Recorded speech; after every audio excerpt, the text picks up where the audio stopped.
it. Too late to talk about the Ahsoka Star Wars series.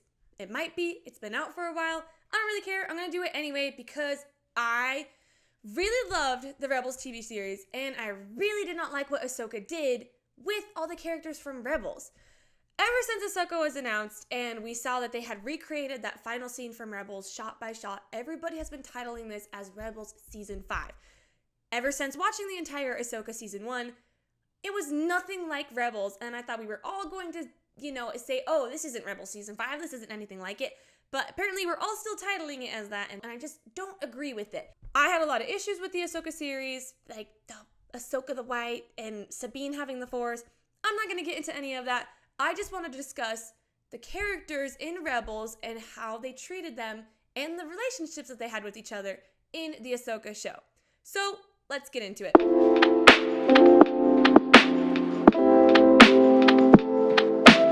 The first relationship that I want to talk about is the main one that we focus on in the Ahsoka show, which is that of Sabine and Ahsoka.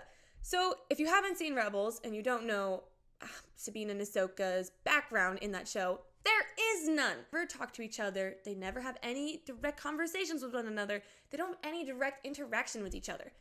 Ahsoka is in a couple of episodes here and there in the Rebels TV series, and whenever she's around, she interacts with Hera, Kanan, and Ezra. She never once goes and talks to Sabine.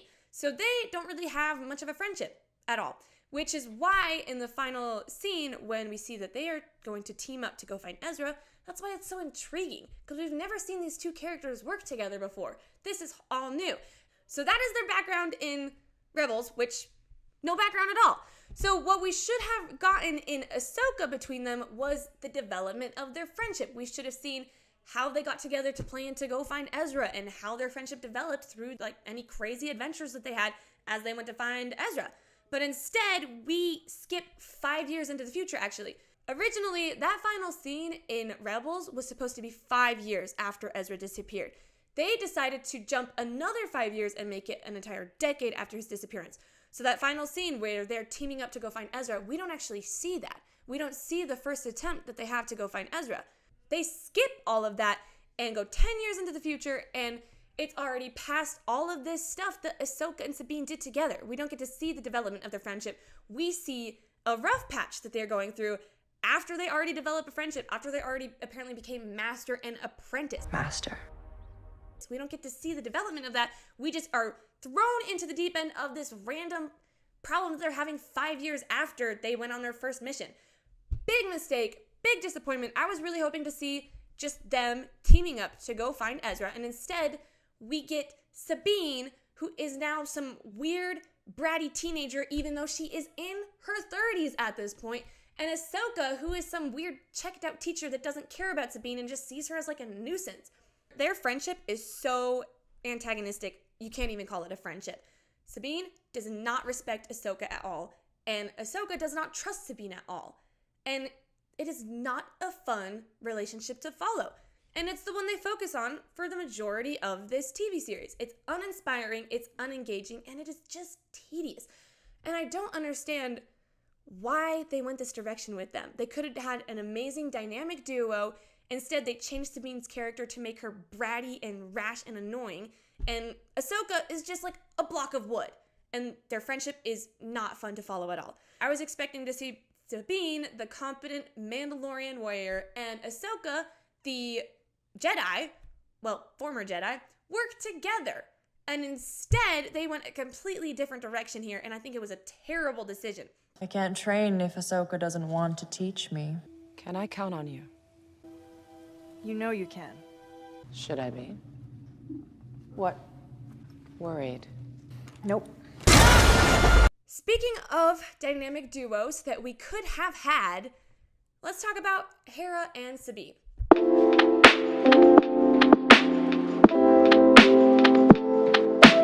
Sabine and Hera were really close in Rebels. If you have seen that, you know that the Ghost Crew is this found family. Hera is seen as the mother figure of the group. So she always refers to Ezra and Sabine as the kids, and she's kind of, like the mom of this group. Even though she is like the older, wiser, more experienced person between Sabine and Hera, Hera never belittles Sabine at all. She never acts like she's incapable or incompetent. She knows that Sabine is very capable, competent. She's an amazing warrior, amazing mechanic. She is very mature, and Hera trusts Sabine. She trusts her to do the job, to do it well, and Sabine vice versa. She trusts Hera. Although it did take a while for them to get to that point. The first mission that we see Hera and Sabine do together alone is in the episode called Out of Darkness. And in this episode, they go on a mission, and Sabine wants to address some frustrations that she has with Hera, because Hera has this anonymous contact called Fulcrum, and she doesn't really give any information to Sabine or the rest of the Ghost crew. And Sabine has issues with that because she feels like Hera doesn't trust her, and she doesn't know if she can trust Hera. So they go on that mission together, and they learn how to work together and learn how to address this issue like grown women, like adults, like what Ahsoka and Sabine should have been acting like women who can talk about these issues and who can have grown-up conversations and not just act like bratty teenagers to one another. Should I be? What? Worried. Nope. Wait. You need my help. No. You've done enough. So they resolve that issue. They learn to work together. They learn to trust each other more. And we see that trust and that friendship grow even more throughout the rest of the series. And it's amazing. And it's so fun to see. It's fun to see these two work together and actually have a real friendship rather than just being all antagonistic to each other the whole time. Another episode that I really like that is focused on Hera and Sabine is the one called, I think it's called the Protector of Concordant. So Hera goes on a mission, she gets injured, and Sabine is not happy about it, and she wants to go get revenge for what happened and finish Hera's mission. And it's a great episode because we see how much Sabine cares about Hera and how much she's willing to work in order to finish the mission that Hera started. And we think throughout the episode that she's going to do something rash and something wrong as she's completing the mission. Sabine, you know this isn't what Hera wanted. She didn't want to create enemies, and she wouldn't want you to die. But she doesn't, and we see that Sabine is a very calm, cool, collected person, and she will finish the mission and do it in the right way, the way that Hera would have wanted it to be done. It's great, and we see, again, that these two really care about each other. Cut to the Ahsoka series. Hera is nowhere to be seen, and Sabine is living alone on Lothal. If this were loyal to the characters that we see in Rebels, Hera would be concerned about Sabine. She would be concerned about her well-being, about what she's doing. She wouldn't like the fact that she's just living there all alone, not really having a good life because Sabine is alone, and it's sad. And Hera would care about that. She wouldn't just be like, oh, nice to see that you're still alive, Sabine. Sabine gets stabbed by a lightsaber. She almost dies, and Hera doesn't even show up to make sure she's okay. They have a conversation via hologram, and they don't even talk about Sabine, really. They just talk about the issues that Sabine has with Ahsoka. And Sabine just whines to her about that. That doesn't make any sense. If this were loyal to Rebels, Hera would rush over to make sure Sabine is okay. She would be very involved in Sabine's life. She wouldn't just pretend like she doesn't exist. She would be very concerned, and Sabine would also be concerned with Hera. Sabine would be involved in her life. She would be involved in the life of her son. They would both care about each other and still be involved in each other's lives. It doesn't make sense to have these two characters go through years of fighting together, years of life-threatening situations where they work together to survive, and then after it's all over, they just go their own separate ways. They never contact each other. They don't stay in touch with one another. They just pretend like each other doesn't exist. It doesn't make sense. And speaking of Hera not caring, let us talk about Hera and Ezra.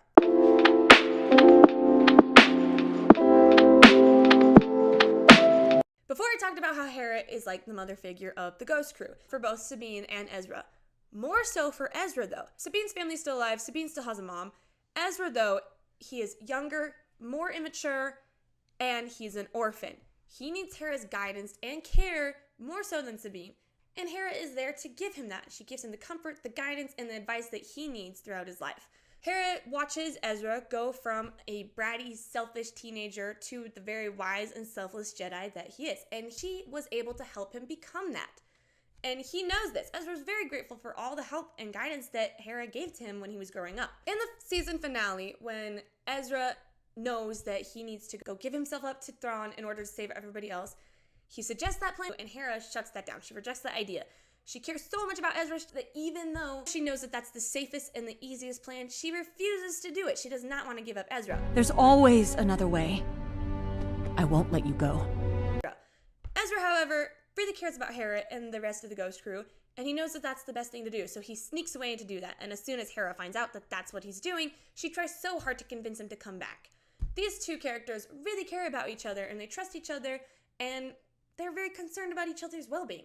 So it doesn't make sense to, going to Ahsoka, the series, for Hera to just not care about Ezra's location and about his well-being and if he's gonna come home or not. And you might be saying, well, you know, it's been 10 years and she has a kid and she has other concerns and she can't be so concerned about Ezra for so long. I don't think that's a good argument. If you know Hera, you know that she's very protective and she cares very deeply about those that she loves, and she is a fighter. She does not give up easily. She would not just give up on Ezra because it's been 10 years. She would still be worried about him, still thinking about him, still wondering when he's gonna come back, and helping Sabine and Ahsoka try to find him. She wouldn't just be checked out on this. She wouldn't just not care. She would be invested and she would be very concerned about him. And then their reunion. That was very disappointing to see. Ezra finally comes home after 10 years, and when Hera sees him, it's very underwhelming, very disappointing. She's just like, oh, hey, Ezra, that's crazy, you're back. Ezra? Hi, Hera. That didn't make any sense. I saw a fan art that evoked way more emotion in me than that scene where they actually reunited. If I find it, I will pull it up and credit the artist. It was great. That's exactly what I was expecting to see. Hera rushing up to Ezra, giving him a big hug, very excited to see him. Instead, she was just like, oh, you're back. That's crazy. Wow. Very underwhelming and disappointing and frustrating. And definitely not, it doesn't fit the character of Hera. It didn't make any sense. Where is the emotion? Where is the relief that he's finally back? Why does she just seem to not care? And also, why doesn't Ezra seem excited? To flip that around to him, he didn't seem excited to be back either. He was just kind of like, hi, Hera. We know that Ezra has a lot of emotions, and he gets very excited about things, and he cares deeply about people as well. So why is it that these two characters that cared so much about each other, why is it that they don't seem excited to see each other after 10 years? It didn't make sense for either character. Saving the most infuriating friendship that was ruined for last, let us talk about Ezra and Sabine.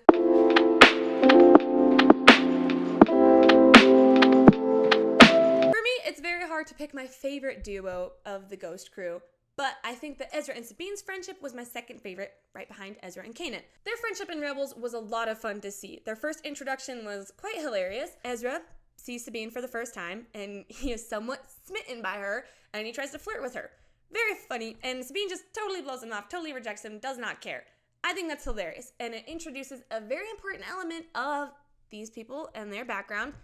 Ezra likes Sabine. He does. Ezra had a crush on Sabine for basically the entire time that he knew her. And when he was younger, he was way more obnoxious and obvious about it, and Sabine just did not care. She always rejected him, did not want to flirt with him or anything, and I thought that was hilarious and perfect because they were teenagers, and so we did not need to have this ridiculous romance with them. So I just thought it was funny, and I loved how we saw them grow up together. When Ezra got older, he was way more respectful towards Sabine, and he did not flirt with her as much as he did when he was younger. They grew to be really good friends, and they worked so well together. It was great, and they were able to play off of each other's strengths and weaknesses so well. And it was just so fun to see them grow together and mature together in that series. Quick side note, Ezra is my favorite character in Rebels. I know that a lot of people find him really annoying and a lot of fans don't like that kid. I thought he was great. I thought it was a great coming of age story. I was so terrified to see how they were going to portray him in this new Ahsoka show. It scared me so much. And I thought they were going to ruin his character. I thought they were going to get the wrong guy. They got the best guy. Iman Esfandi did Ezra so well. He was Ezra. I was blown away when they finally introduced him in the Ahsoka show. Everything about him, his mannerisms, what he said, how he said it, the fact that he was living with these turtle people, I thought it was great. The guy that they cast though, he was perfect. He played it perfectly. Well, almost perfectly. His character had one flaw, and that was just his relationship with Sabine. Their reunion was really frustrating. I did not like it. It was so underwhelming. They hadn't seen each other for a decade. They were best friends when they were younger. They worked together. They fought together. They almost died countless times together. And again, Ezra liked Sabine. Ezra did. And Sabine finally finds him after he relied on her to find him for so long, for 10 years, and the reunion was just lame. Way lamer than I was expecting. Just look at it. Sure took you long enough. Well, you didn't exactly tell any of us where you were going. In the beginning of this show, when Sabine was watching the hologram of Ezra that he had given to them before he disappeared for 10 years, he mentioned that she was like a sister to him. And I thought that they were doing that just because that's how Sabine kind of wanted their relationship to be back then when they were 10 years younger. So I thought he was just like saying that because, yeah, that's how she wanted it to be, even though he had feelings for her and she didn't reciprocate them. So I thought that's why they were putting that in there. I did not think that they were going to actually lean into that more throughout the series. I did not expect them to actually be like, oh yes, they're just like besties. They're just brother and sister. But they did, and they brought in this whole brother-sister type nonsense, and I was not a fan. I was really expecting them to find each other and then go back to being good friends, and then their friendship would, evolve into a romantic relationship. That's what I expected. They might still do a romantic relationship with them. It's seeming like they won't. Even if they don't, though, this behavior, again, doesn't make sense for the character of Sabine. They made her main motivation to go find Ezra not the fact that she really missed Ezra and she knew that he was relying on her. They made it that her family died. Ezra Bridger, the only family you have left. Your family died on Mandalore. And that he was the only family that she had left. Okay, quick side note, that was the laziest, lamest thing for them to do, to just randomly kill off Sabine's family with like one line of dialogue. I hated that so much. You can't just kill characters off like that. We knew those characters. I loved those characters. I thought they were great. And now they're just dead. Because they just decided to, in one line of dialogue, kill them all off. Then they made that the main motivation that Sabine had to go find Ezra was just because she felt like he was the only family that he had left. I hated that they made that her main motivation. She wanted to go find him, not just because her family was dead. She was supposed to want to go find him because she wanted him back. Because they were good friends. Anyway, I digress. That line of dialogue, just randomly killing off her family, was lame. Her motivation for finding Ezra was really annoying. And the fact that she was willing to just endanger the entire galaxy to go find him, that also didn't make sense either. Sabine has always been a very mission-focused character. She doesn't let her emotions get in the way of her better judgment. We know this. We've seen this in Rebels. And then all of a sudden, she just doesn't care that she's endangering the entire galaxy. She just wants to go find Ezra because all of her family is dead and she's alone and lonely and all sad and she needs to go find Ezra. That didn't make sense for her character and it was really frustrating. And even if her family was dead and Ezra was the only person that she felt like she was close to and the only family she felt like she had, that's not true. She still had Sabine and she still had Zeb. Oh, wait a minute. She doesn't have Zeb because where's Zeb?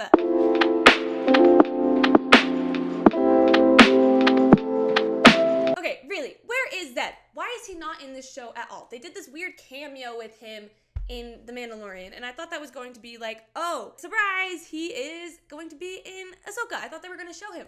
I thought that's what the whole cameo was like, a little preview for that.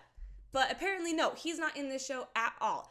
Okay, in Rebels, Zeb and Ezra, they did not like each other at all at first. They pretty much hated each other. Zeb did not want him there. Ezra kept teasing him and making fun of him.